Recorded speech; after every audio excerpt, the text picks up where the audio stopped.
Merhabalar, ben sporcu beslenmesi uzmanı Zehra Bora. Sağlıklı, fit, enerjik hayatıma yani benim kanalıma hoş geldiniz. Bugün sizlere en büyük problemlerimizden bir tanesi olan demir eksikliğinden bahsediyor olacağım. Kan değerlerimize bakıldığında toplum olarak belli başlı vitamin ve mineral eksikliklerine sahibiz. Bunlardan bir tanesi demir, bir tanesi de D vitamini. Tabii ki sizlere demirden bahsediyor olacağım. Karşıma gelen çoğu danışanımda gerçekten inanılır gibi değil demir minerali eksikliği bulunmakta. Tabii ki bir de demir minerali vücudumuz için çok değerli. Ülkemizde en çok kadınlarda demir eksikliği bulunmakta. Bağışıklık sistemimizi güçlendiren, hastalıklardan korunmamızı sağlayan, hatta direnç kilolarına neden olan faktörlerden bir tanesi demir eksikliği. Bir de demiriniz eksik olduğunda gerçekten kendinizi çok halsiz ve yorgun hissediyor olmanız çok normal. Gelin bu videomda saçmaladığım, bahsettiğim her şeyi bir toparlayayım, sizlere anlatayım. Bir kere vücudumuz neden demire ihtiyaç duymakta? Çünkü kanda oksijeni taşıyan kırmızı kan hücrelerindeki hemoglobinin üretimi için kullanılmakta. Eğer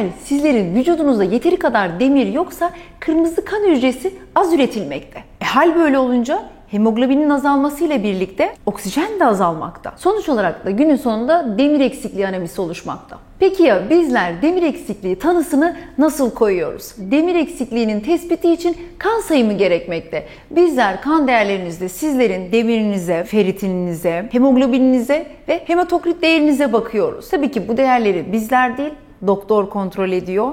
Eğer eksiklik varsa çünkü onlar hemen müdahale edip takviyesini onlar gerçekleştirecekler. Bizler de işin beslenme kısmındayız. Hangi besinlerle daha fazla alabiliriz onunla ilgileneceğiz. Sonuçlarınıza göre hemoglobin değeriniz 11'in altında, hematokrit değeriniz 35'in altında, demiriniz 50'den az, feritiniz ise 13'ten azsa büyük sıkıntı içerisindesiniz. Kendinizi çok kötü hissediyor olmanız o kadar doğal ki bu değerlerden sonra. Atlamayalım bu kısmı. Tek başına birisinin düşük olması tanı için yeterli değil. Birbirleri aralarında korelasyonları var. Birkaçının eksik olması gerekmekte. Bu da doktor kontrolü sonrası açığa çıkacaktır zaten. Şimdi konunun toplum tarafından en çok merak edilen kısmına değineceğim. Demir çeşitlerinden. Kaç çeşit demir bulunmakta? 2 çeşit. Hem demirden girelim konuya. Hem demir bir kere hayvansal kaynaklı olup diğer besinlerin tüketiminden asla etkilenmez. Yani siz etin yanında yoğurt yediğinizde bir sıkıntı yok. Etli bir besin tüketiyorsunuz, yanında ayran içebilir miyim? Hiçbir sıkıntı yok. İçebilirsiniz. Hem olmayan demir var bir de. Biz buna bir de non-hem demir diyoruz. Bu ise yumurta ve bitkisel kaynaklı besinlerde bulunmakta ve emilimi gerçekten bazı besinlerle azalmakta veya artabilir. Örnek vermek gerekirse demir ihtiva eden besinleri C vitamini kaynaklı besinlerle birlikte tükettiğinizde emilim oranı çok fazla artmakta. Örneğin bizler kahvaltı ederken kahvaltının yanında sürekli çay içen bir toplumuz. Bu noktada demir emiliminin azaltılması için yumurta yiyorsanız çayı kesiyorsunuz. Hatta demir emilimini artırması için yanına yumurtanın C vitamini ihtiva eden bir meyve koyuyorsunuz. Mesela portakal olabilir, kivi olabilir, mandalina olabilir. Bu sayede emilim oranı artmakta. Mevsimindeyseniz salatalarınıza katacağınız domates, biber, maydanoz, hatta renklendirmek için içerisine katacağınız çilek C vitamini ile birlikte demirin vücut tarafından emiliminin oranını artırmakta. Ve yine belki bilmiyor olabilirsiniz. Ve yine demirden zengin olan brokoli ve ıspanağın pişirme uygulaması içeriğindeki demir emiliminin artırılmasında bizlere yardımcı olmakta. Genellikle gıdalarımızı sakladığımız kaplarımız da çok değerli bu konuda. Alüminyum kullanıyoruz, paslanmaz çelik ve demir kullanıyoruz. Bunların kullanımını bir kenara bırakıyoruz ve muhakkak öğünlerimizden ya 1 saat önce ya 1 saat sonrasında çay tüketiyoruz.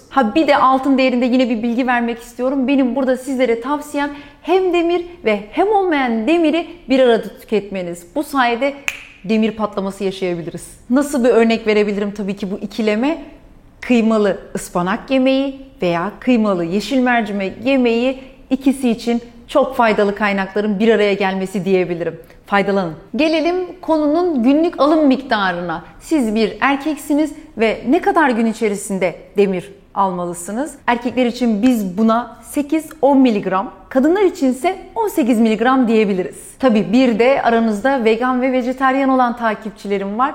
Bunlarınsa tüketim miktarları hayvansal gıdalarda yumurta ihtiva etmediğinde, et ihtiva etmediğinde çok fazla azaldığı için alım miktarları daha fazla olmakta. Nedir bu? 33 mg gibi. Gelelim demirin kaynakları nelerdir sorusunun cevabına. Kırmızı et, karaciğer, kuru erik, kuru kayısı, kuru üzüm gibi kurutulmuş meyveler, pekmez, ıspanak, mercimek, yumurta, beyaz fasulye, uskumru, alabalık gibi balıklar demirin çok güzel kaynaklarından birer tanesi. Sizlerde demir eksikliği var ve bir türlü tanımlayamıyorsunuz. Kan tahlilinize de baktırmadınız. Baktırmadan anlayabileceğiniz doneler var mı elinizde? Elbette var. Bir şeye bir türlü konsantre olamıyorsunuz. Gün içerisinde kendinizi çok kötü hissediyorsunuz. Elinizi dahi kaldıramıyorsunuz. 2 merdiven dahi çıkamıyorsunuz. Halsiz, kötü hissinizi berbat hissediyorsunuz. Bu noktada demir eksikliğiniz olabilir diyebilirim. Kadınlarda en büyük belirtilerinden bir tanesi de maalesef saç dökülmesi problemi ve kilo verememe problemi. Tedavimi nasıl olacağım Zehra Bora derseniz, öncelikle kan sayımı yaptıracaksınız. Doktorunuza göstereceksiniz. Eğer eksiklik varsa takviyesini kullanacaksınız. Çok eksikliğiniz varsa beslenmeyle de destekleyeceksiniz. Bahsettiğim kaynakları kullanacaksınız. Tabii ki bahsettiğim bir arada kullanmanız gereken kombinlerden faydalanacaksınız. Çay tüketiminize biraz dikkat etmenizde gerçekten fayda var diyebilirim. Ve konuyu şu şekilde kapatmak istiyorum. Hatırlatmakta fayda var. Çoğunuz spor yapan kişilersiniz. Sizler için oksijen taşınabilmesi için demir çok önemli. O yüzden muhakkak kan değerlerinizde demir eksikliği var mı yok mu baktırmanızı tavsiye ediyorum. Enerjimi bilgimle birleştirdim ve sizlerle paylaşıyorum. Lütfen kanalıma abone olmayı ve bildirimleri açmayı unutmayın. Sizleri çok seviyorum.